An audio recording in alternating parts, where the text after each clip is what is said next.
Walking is one of the most underrated aerobic exercises out there. Most people wouldn't consider it a legitimate way to lose weight and maintain a healthy lifestyle. After all, we only expect to lose weight after running miles on a treadmill, sweating buckets. A walk in the park is too easy to be effective. Or is it? The truth is, walking consistently can have a significant impact on how you look and feel, especially if you find it difficult to keep yourself motivated to work out. So can walking help you to lose weight? I'm an unwitting case study for this, in that I was able to burn enough fat to become 20 kilograms or 44 pounds lighter. I'd not intended to lose weight from walking though. I just started walking one day because I began a dopamine detox. I needed to keep myself from any form of stimulation, so I just began walking in circles around my garden. It was not for weight loss purposes at all. I had really needed to lose the weight, but it had not been my original intention. It happened to be a happy side effect of a walking habit that I had created. I have no before photos because I hadn't planned to do this before, and I hated the way that I looked, so I used to stay as far away from cameras as I could. I could show you how I look now, but it really isn't that kind of show. It is about how one of the most underrated low-impact exercises can benefit everyone. From beginners to advanced practitioners, older people, people with injuries, people who just find it difficult to motivate themselves to work out. And of course, obviously, people who want to lose weight. So welcome to Mr. Vegetarian. Let's get into it.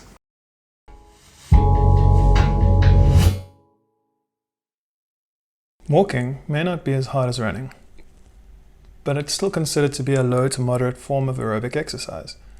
The faster you walk, the longer you walk, and the more frequently you walk, the more calories you'll burn, which will add to the caloric deficit that is required to lose weight.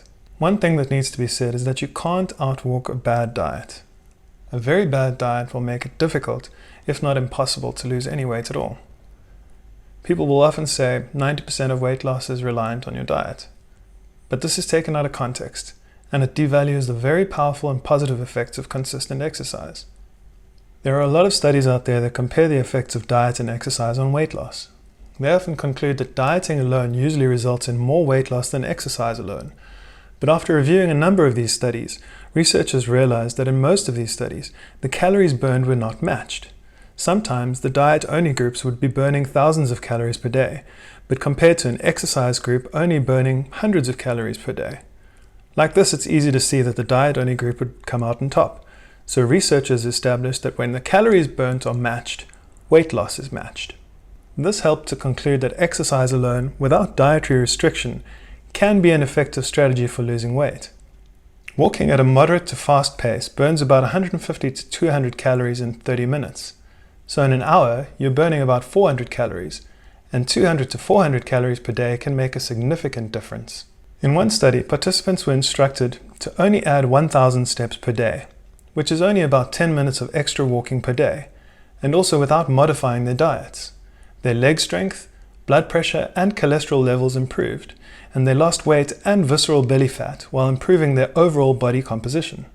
In another study, researchers concluded that walking is a safe and effective strategy for improving insulin resistance, thereby helping to prevent diabetes. In a Duke University study, over a 6-month trial period, a group of frequent walkers demonstrated a 6 times greater improvement in glucose tolerance, or blood sugar absorption, than the group of runners. More efficient use of blood sugar allows the pancreas to produce less insulin and allows it to rest. This is assuming you do nothing else except walking. It's far more beneficial to combine walking with other forms of exercise, like resistance training and/or high-intensity interval training, and also to combine that with a well-balanced diet plan. If you're walking and on a solid diet, it can help enhance the effects of the diet and workout plan. Higher intensity exercises have a lot of advantages over the lower intensity activities like walking. With higher intensity workouts, you can get the same results in 15 minutes that you would get after 45 minutes or an hour of low intensity activity. So it saves you time, but it can also build more muscle and improve your muscle's ability to use oxygen more efficiently. But low intensity activities have their own advantages. Firstly, it is low impact and low stress activity. This makes it ideal for people with injuries, people that are out of shape, or at a more advanced level in age. It helps to reduce the risk of injury from exercise, According to one study, the chances of getting an injury from walking is 25% lower than being injured from running, and other estimates have it as much as 50% lower. There is good reason for this. Running creates more stress on your joints every time your foot strikes the ground. There's a ground reaction force which is much higher in running than in walking. When you walk, the ground reaction force generated is about 1.5 times your body weight, whereas with running, it's about 2.5 times your body weight. This is a significant increase in reactionary force. Walking may benefit people that are out of shape and looking to start slowly, but it can also be great for more advanced exercises that are looking to add in some active recovery in between their other workouts. High-intensity training can exhaust your central nervous system and can leave you feeling tired for your next workout, and walking can help with soreness and recovery. This makes it a great way to burn some extra calories without decreasing your performance levels for your next workout. It may be preferential for you to save time by doing higher intensity exercise, but if you find it easier to maintain a consistent training strategy of low intensity training, then it can be just as effective. Walking is a lot easier to maintain as a habit. You can walk anywhere. It doesn't require a gym, it doesn't interfere with your other workouts, and it's relatively stress-free compared to other forms of exercise. According to some studies, exercise is important when it comes to losing weight, but it might be the most important fact to consider when it comes to maintaining the weight loss, potentially more so than diet.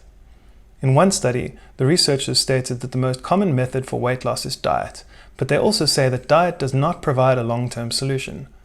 Over 50% of the people that lose weight by dieting end up regaining the weight, making dietary change more difficult to maintain over time. These researchers claim that the exercise is the only factor on the energy expenditure side that can actually be voluntarily controlled over the long term. At the end of the day, diet is super important for losing weight, but consistently exercising may be the most important thing to keep that weight from returning. The Physical Activity Guidelines for Americans recommends 150 minutes or 5 30-minute walking sessions per week of moderate activity. This should be doable for almost everybody. The health benefits this can help to provide include the prevention of high blood pressure, type 2 diabetes, and osteoporosis, to name a few. A study at the University of Kansas reported that low-impact aerobic exercises prevent the early onset of dementia and reduce the risk of developing Alzheimer's disease. Walking can improve your overall well-being by helping to reduce stress and release endorphins. Walking is also good for eyesight in general. Both low and high-intensity exercises strengthen and stimulate the visual cortex, which is the part of the brain that processes the information coming from the optic nerves. And according to the American Heart Association, walking is no less effective than running for the prevention of heart disease and strokes. A daily 30-minute walk can help to avoid serious problems. As it's an aerobic exercise, walking helps to increase oxygen flow in the bloodstream and helps to eliminate toxins and waste. The better quality and deeper breathing can help to improve the symptoms associated with lung disease. Just 30 minutes of walking every day can help to lower the risk of developing cancer of the colon, improve digestion, and help to regulate bowel movements. Walking has also been seen to help the chances of survival of colon cancer even after diagnosis. However, I didn't find any information to corroborate this claim. And as mind and body are most certainly connected, it stands to reason that walking would have a positive effect on the human mind. The Journal of Psychiatric Research published the results of a study on 50 people suffering from major depression. It showed that walking 30 to 45 minutes per day, 5 days a week, improved their conditions significantly. So imagine how it could help you if you're just feeling down. Why did I start walking? As I said before, my reason for walking had nothing to do with weight loss. I had begun walking in order to help me regulate my dopamine levels for a dopamine detox. This is outside the scope of this video, but I will be going into it in more detail in a future video, so keep an eye out for that one. It wasn't until I'd lost a bit of weight that I noticed how powerful walking could actually be. It also needs to be said that part of the dopamine detox was restrictive dietary measures which forced me to eat more healthily. I wasn't eating any junk food at all. This meant no sugar, no bread, no processed food, and very little, if any, dairy. As I noted earlier, combining the walking with an improved diet plan can increase the weight loss effects, and this is exactly what I experienced. So to be fair, it wasn't just the walking that helped me lose those kilos. After a month of just walking, I began to incorporate resistance training and a bit of high-intensity interval training into my routine. All of these together kicked the weight loss into overdrive, and the weight just started to melt away, almost daily. Couldn't believe the results I was getting. It was ridiculous. At some point, this all became a bit of a challenge to see how much I could walk in a single day. My personal best sits at about 45.6 kilometers, and this was fairly recent. When I first started, I was doing about 10 kilometers a day, but slowly increased that to an average of about 15 kilometers a day. Some days I walk more, some days I walk less. It all just depends on what I have to do in that day. I can't shoot and edit while walking, although that would make for an interesting challenge. It's 12 weeks since the beginning of my journey. I'm more than 20 kilograms lighter, and I'm still walking every day. I continued walking because of the benefits that I was actually experiencing. My mood was elevated, I felt much healthier and much more comfortable with my own body, and I'd become much more productive with my time. I was able to combine my walking sessions with things that I enjoyed, such as reading or listening to podcasts. I was walking around the garden, so I was able to forget about where I was going and just focus on the activity. Once I had formed the idea for this channel and started researching topics of interest, I was hooked. It was like a puzzle piece had fallen into place, and I was now ready to do what I was meant to do.